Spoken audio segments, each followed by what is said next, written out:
live with studios in Midland and Odessa. You're watching CBS7 First Alert News at 9 on the CW. We're very excited to bring this to everybody to kind of let them know it's a new offering that we can actually bring to the table. We're going to be offering all hoses, valves, fittings for all the oil field industry, also while supplying our own sister company, right? Helping us grow organically through them and then also through the outside of all the other customers here that are at events like these.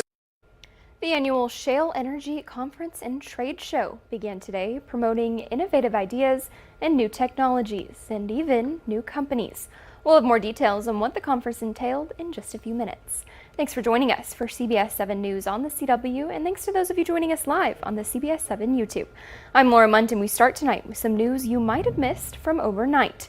The Culberson County Sheriff's Office says that a woman who was previously reported as missing has been found dead.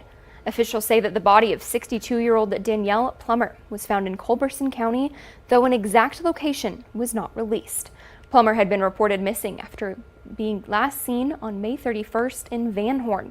Her time and cause of death remain under investigation.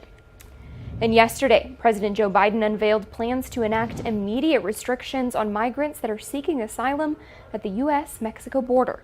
Under the Trump administration's Remain in Mexico policies, migrants had to wait in Mexico while asylum claims were processed. But the executive action created by President Biden allows the administration to ban migrants from claiming asylum if they cross outside of official points of entry along the southern border. Elected officials across the nation see it as a last attempt to earn votes. This is a total disaster by Biden. This action falls short of our goal of a just and fair immigration policy. Biden's executive action bars migrants from being granted asylum when U.S. officials deem that the southern border is overwhelmed. Congressman Pfluger has been visiting the 20 counties that he represents to lead town halls with his constituents, who he says have a lack of trust in the administration.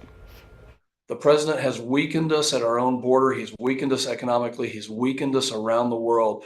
But it really starts with that lack of political will. And that's what I'm hearing at the town halls in every single area that I represent. The restrictions on the order would be lifted if the daily illegal crossing average dropped below 1,500, which hasn't happened since July of 2020. And the mayor of Alpine has declared a local state of emergency after the fire last week.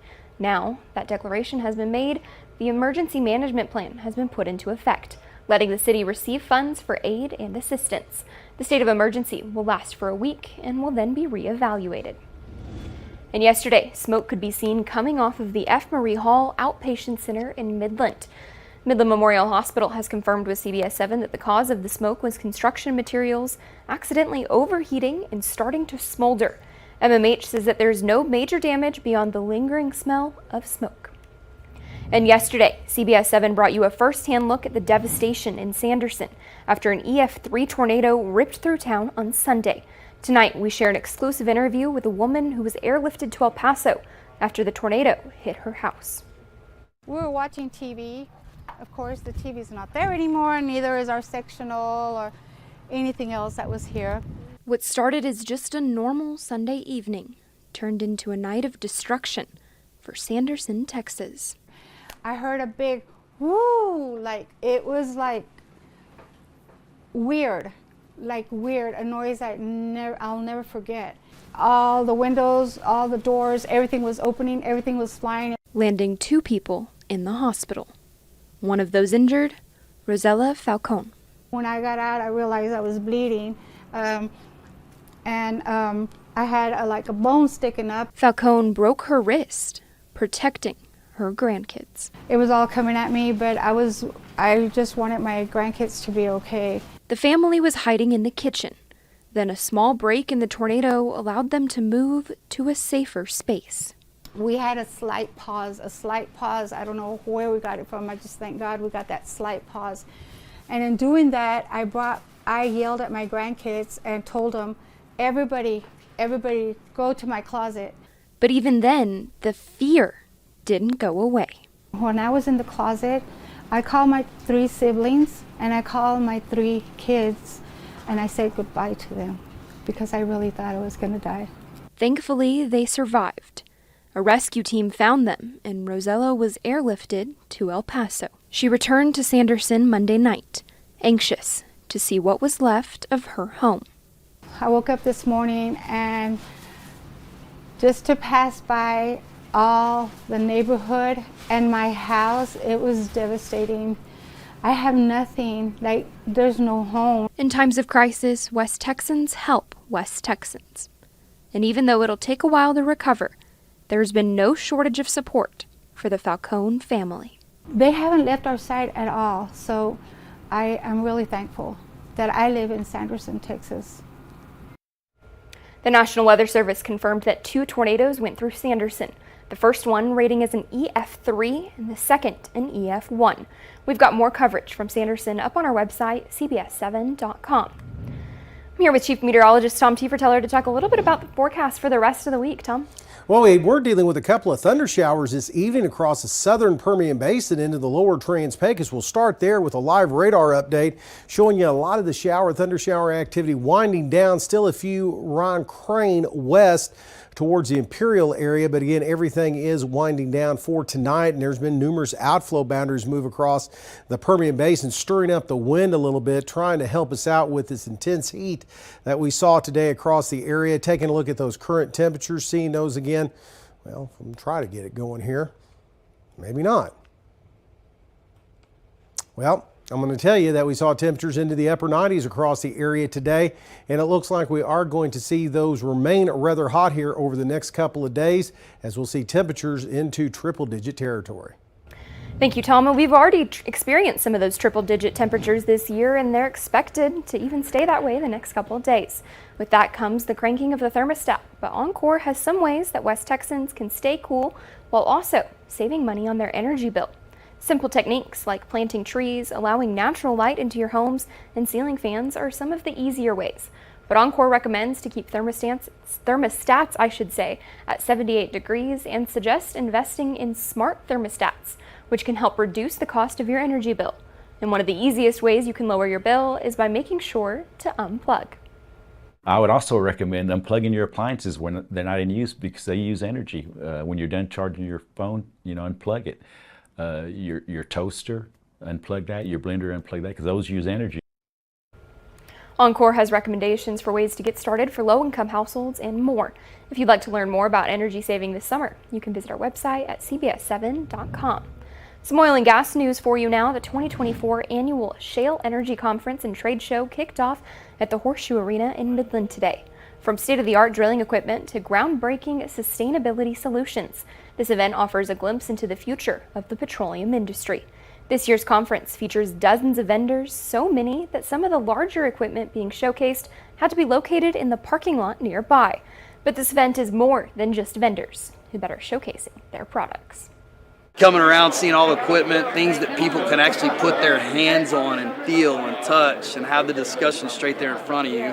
And then also on the other one, just making new friendships. It's the only way that I know how to say it. We can sit here and say, yeah, we got contacts, but our goal should be just to build relationships and build friendships. And this has provided that.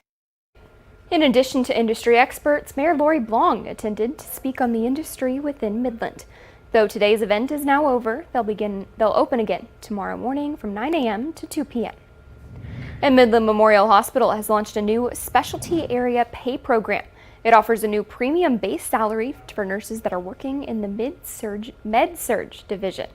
The premium on MMH pay for nurses is being raised from $3 an hour for registered nurses and $1.50 for licensed vocational nurses.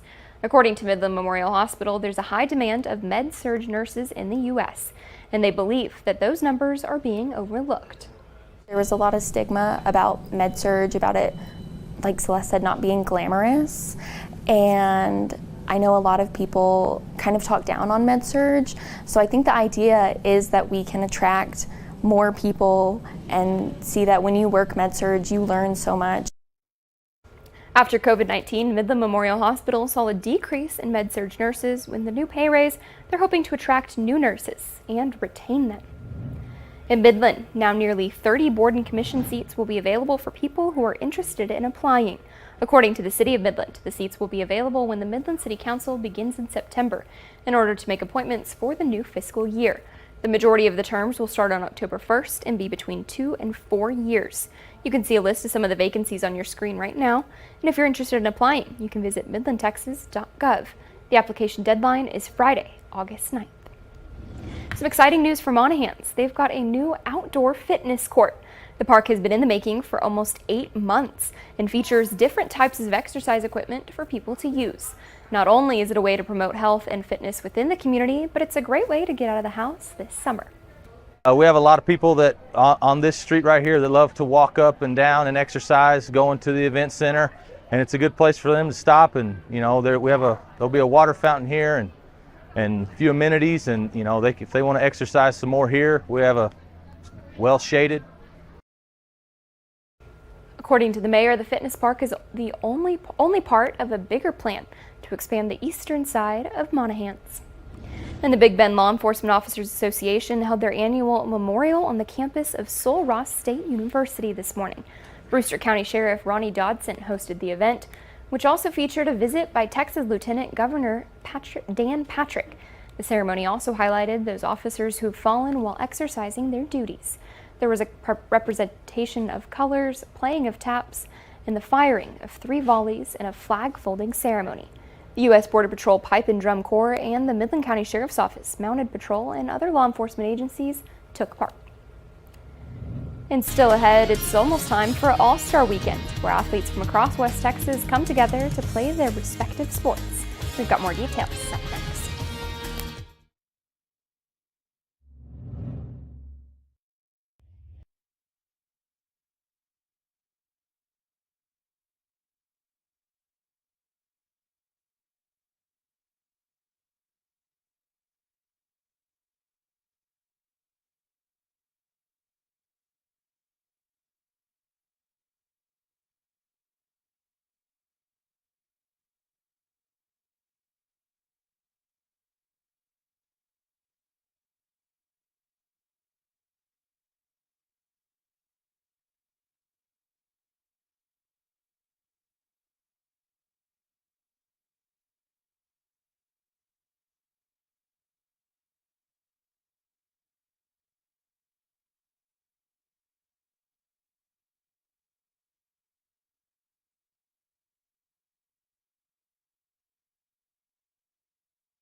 Welcome back. We're talking some local sports now, where in less than a week, athletes from across West Texas will participate in the FCA All-Star Game. The Fellowship of Christian Athletes is bringing these games back for the 2nd year in a row. Football, volleyball, and cheerleading will all return. And golf will be a new addition to the list of events. CBS7 sports team will provide updates and inside stories on the players throughout the week, as well as commentary during the football game on June 15th. If you're interested in learning more about the FCA All-Star Weekend, you can find our coverage of last year's football game up on our website, CBS7.com. Well, we are going to be looking at more triple-digit heat coming up in our forecast. We're going to take a look at that and get you ready for the weekend, as we could see a stronger cold front on the way.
Now, from the CBS7 First Alert Weather Center, here's Chief Meteorologist Tom Tiefertiller. Well, we are looking at some humid conditions out there this evening. High temperatures today. I wanted to show you this earlier. Got the weather computer actually working. We were all the way up to 115 down in Rio Grande Village, 110 in Terlingua earlier today. We still got back in those triple digits, not officially out at the Miller National Air and Spaceport, but Big Spring, Midland, Odessa in the cities. We did reach 100, 103 out towards Wink and Pecos, 104 in Fort Stockton. Look at that. Recovery efforts down in Sanderson, Dryden, 106 degrees. Dealing with extreme heat, dealing with a few showers now trying to move across, hopefully cooling things off. We had that thunderstorm activity far up along the trailing end of that very weak cool front that really didn't do a darn thing to temperatures. Well, some of those showers, thunder showers, popped up across the Edwards Plateau and made their way back in across portions of West Texas into the southern Permian Basin. McCamey, we got some reports that a thunderstorm moved by there, wind gust up to 37 miles an hour and nearly 4/10 of an inch of rain falling in and around McCamey this evening. So some of those showers, thunder showers, are a little heavier. It's all starting to die out as we look south on our live iCam in Odessa right now, where temperatures are still hanging on to the 90s in many locations, still a hot 103 in Terlingua at the present time. Now, the weather makers showing that this ridge of high pressure back across the western U.S. causing intense heat. It's back our way, moving back in, coming up over the next 24 hours. We still have kind of a northwesterly flow in the upper level, so watching for anything developing to the north that may develop some showers, thunder showers that may trickle in late Thursday night into early Friday across the Permian Basin. It was hot today, hottest back across West Texas, but most of the state, though, dealing with some extreme temperatures.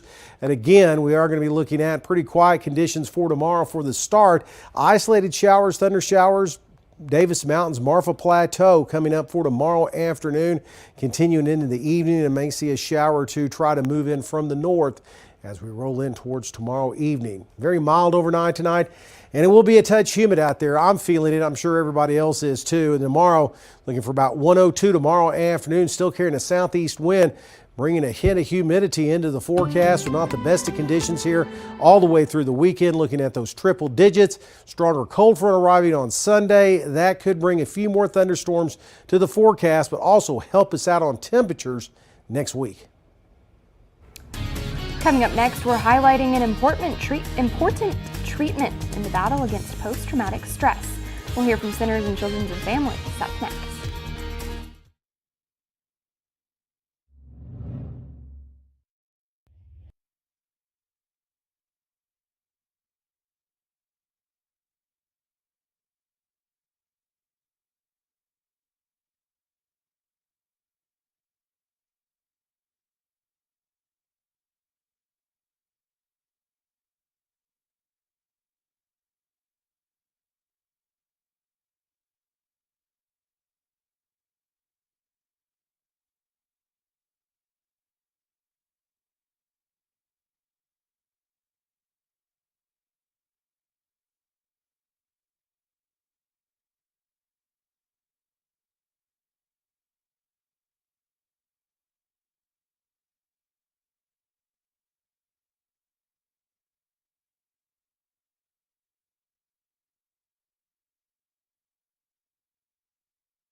The month of June is known as National Post-Traumatic Stress Month, and Centers is here to share information about an innovative treatment for this condition. CEO of Centers, Christy Edwards, joins us now. Christy, thank you for your time today.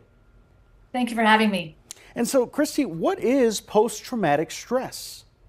We hear a lot about post-traumatic stress. So what it is something that can develop in people who have had experienced a shocking, scary, or dangerous event. Some of the indicators are vivid flashbacks, feeling like the trauma is happening right now, intrusive thoughts or images of the event, nightmares about the event, intense distress or real or symbolic reminders of the trauma, physical sensations such as pain, sweating, nausea, or trembling. And so looking at treatments for this disorder, we come across something called EMDR. Can you tell us a little bit about what that is?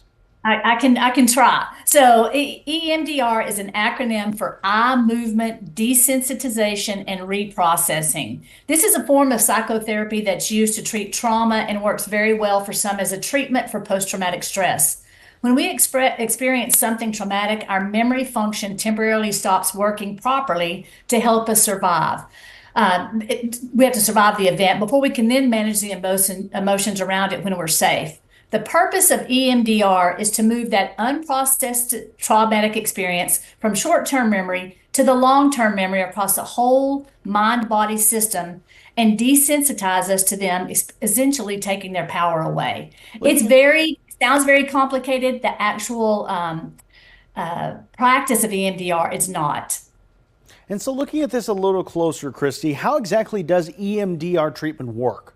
Okay, so the EMDR therapy does not require talking in great detail about any specific distressing issue or memory. It works by using bilateral stimulations, movements that occur in a rhythmic pattern, like going right from left, like horizontal eye movements. EMDR engages what's called the adaptive information processing system, to bring up past traumatic experiences in a safe space so that your brain can essentially reprocess them in that safe space. It is a very complex treatment, like you mentioned, but very vital in this case. And so who can benefit from this? All right, anyone who's experiencing PTSD or other trauma or stress-related issues, anxiety, panic attacks, phobias, anyone with chronic illness or medical issues, depression, bipolar disorders, ADHD, substance abuse, eating disorders, grief and loss, if you've been a victim of any type of crime. It can especially benefit people who are uncomfortable talking about their emotions and past events or afraid that it might re-trigger them. Very good advice during this National Post-Traumatic Stress Month. CEO of Centers for Children and Families, Christy Edwards. Christy, thank you for your time today. Always happy to be here. Still ahead in T-minus 2 minutes, we're talking about a Boeing creation that was just launched out of this world.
All right, Tom, Boeing successfully launched a crewed spacecraft this morning.